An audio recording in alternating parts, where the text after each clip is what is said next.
ఈ 2 ఏళ్ల probation period తర్వాత సచివాలయ ఉద్యోగులు ఎంతగానో ఎదురు చూస్తున్నటువంటి అప్డేట్ అయితే రావడం జరిగింది. ఓకే, సో 2 ఏళ్ల ప్రొబేషన్ పీరియడ్ పూర్తి చేసుకున్నటువంటి అభ్యర్థుల యొక్క జాబితా, వారి యొక్క ప్రొబేషన్ రిక్వెస్ట్ చేస్తూ ఉన్నటువంటి ఉత్తర్వు, పే స్కేల్ని ఫిక్స్ చేయడం. ఇదే కదా ఈ 2 ఇయర్స్ తర్వాత ఎదురు చూస్తున్న ఒక మంచి అప్డేట్. సో అదైతే మనకు మొదటిగా కృష్ణా జిల్లాకు సంబంధించి విలేజ్ ఫిషరీస్ అసిస్టెంట్స్కి అయితే రావడం జరిగింది. ఓకే, ఈ అఫీషియల్ ఆర్డర్స్ని ఈ వీడియో డిస్క్రిప్షన్లో కూడా ప్రొవైడ్ చేశాను. వన్స్ వీడియో చూసిన తర్వాత ఈ ఆర్డర్స్ని మీరు డౌన్లోడ్ చేసుకోవచ్చు. సో ఇక్కడ మనకు 2019లో ఫస్ట్ సచివాలయం నోటిఫికేషన్ సంబంధించి ఉన్నటువంటి వారిలో ఎంతమంది అభ్యర్థులు ప్రొవిషన్ని పూర్తి చేసుకున్నారు అనే దానికి సంబంధించి ఇన్ఫర్మేషన్ అయితే ఉందన్నమాట.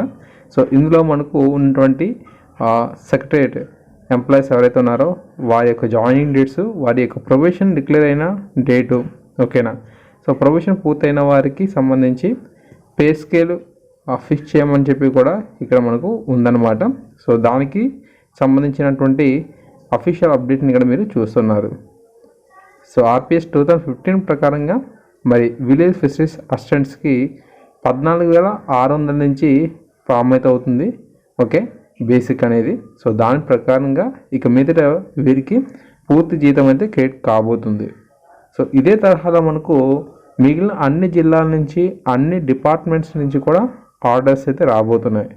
ఓకే, ఇక్కడ రెడ్ కలర్లో ఎందుకు వాళ్ళు ఇన్ఫర్మేషన్ చూపిస్తున్నారంటే ఫస్ట్ నోటిఫికేషన్లో ఆ యొక్క అభ్యర్థులు ఫస్ట్ ఫేజ్ నందు జాయినింగ్ అయినప్పటికీ కూడాను వారి యొక్క ప్రొబేషన్ అనేది ఇంకా పూర్తయితే అవ్వలేదన్నమాట. సో దాన్ని ఇండికేట్ చేస్తూ వారు ఏ తారీఖున ఈ ప్రొబేషన్ డిక్లేర్ అవుతుంది అనే ఇన్ఫర్మేషన్ అయితే చూపించారన్నమాట. సో ఈ యొక్క అఫీషియల్ ఆర్డర్స్ వచ్చిన నాటికి వాళ్ళు ఇంకా క్వాలిఫై అవ్వలేదు అని అది స్పెసిఫిక్గా ఉంది. మిగతా మనకు బ్లాక్ కలర్లో ఏవైతే ఉన్నాయో వారందరూ కూడా ప్రొబేషన్ అయితే పూర్తయింది అనే ఉద్దేశంతో ఆ విధంగా ఇచ్చారన్నమాట. ఓకే, ఆర్పిఎస్ 2015 ప్రకారంగా 14,600 మొదలుకొని 44,870గా మనకు రెగ్యులర్ పే స్కేల్ అయితే ఇవ్వబోతున్నారు. సో ఈ విధంగా ఆర్డర్ అయితే రావడం జరిగింది. సో ఎవరైతే సచివాలయం ఎంప్లాయీస్ అయితే ఉన్నారో సో వీరందరికీ కూడా చాలా మంచి అప్డేట్ అయితే చెప్పుకోవాలి. సో ఇలాగా మనకు అన్ని జిల్లాల నుంచి, అన్ని శాఖల డిపార్ట్మెంట్స్ నుంచి కూడా అప్డేట్స్ అయితే వస్తూ ఉన్నాయి. సో అవి మీకు అందుబాటులోకి రాగానే ఇన్ఫర్మేషన్ అయితే షేర్ అనేది చేస్తూ ఉంటారు. సో తప్పకుండా మిత్రులు మన యొక్క ఛానల్ సబ్స్క్రైబ్ చేసుకొని సపోర్ట్ అనేది చేయండి. Okay, thank you.